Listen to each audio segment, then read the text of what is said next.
Moi, j'ai une histoire. Alors, c'est deux copains vampires qui vont se coucher. Et alors, ils vont dans leur cercueil. Et il y en a un des deux qui est...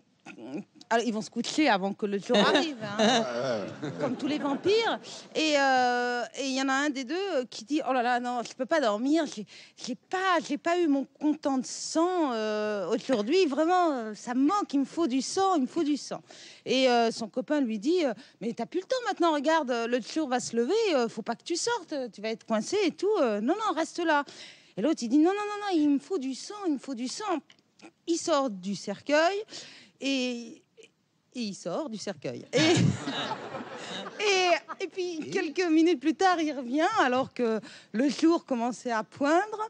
Et il arrive et puis il est tout dégoulinant de sang. Et son copain, il est vachement étonné parce qu'il se demande où est-ce qu'il a eu autant de sang comme ça en quelques minutes. Et il le voit arriver tout dégoulinant comme ça de sang. Et oui, je sais, ok, mais je cherche la chute. Elle est fraîche dans ma tête. Donc il le voit arriver tout dégoulinant de sang.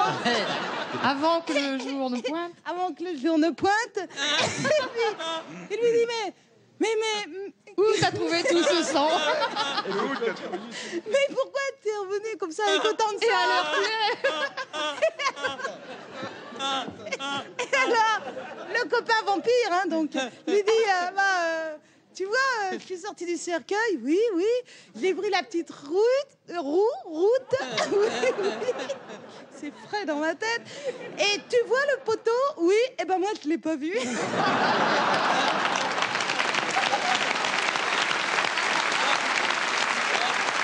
Alors, c'est un représentant de commerce, un voyageur, il est dans sa voiture, il est là, sur une petite route de campagne. Paf! Il éclate! Alors, il sort de la voiture, chlan, paf! Il voit une roue crevée. Oh. Il sort sa boîte à outils, il se met à genoux, il ouvre la boîte à outils, et il y a un petit garçon qui arrive, il fait: bonjour, monsieur. T'as qu'une seule boîte à outils? Bah oui, j'ai qu'une seule boîte à outils, oui. Eh ben, mon papa, il en a deux.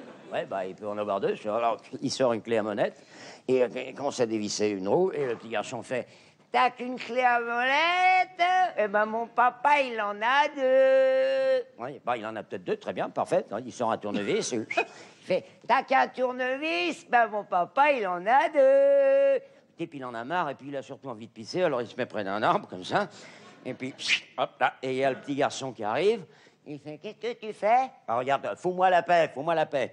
Dis donc, ton papa, il en a deux, comme ça, lui? Et le petit garçon fait: ah oui, il en a deux. Il en a une toute petite pour faire pipi, une très grosse pour courir après la bonne. C'est une renarde qui vient d'accoucher et un malheur arrive souvent en même temps qu'un. Son mari se fait tirer à la chasse, la veuve, avec ses petits renardeaux. Et tous les matins, il y a un énorme garenne qui passe devant le terrier et qui fait: et à votre mère? Non, parce que je suis la voir.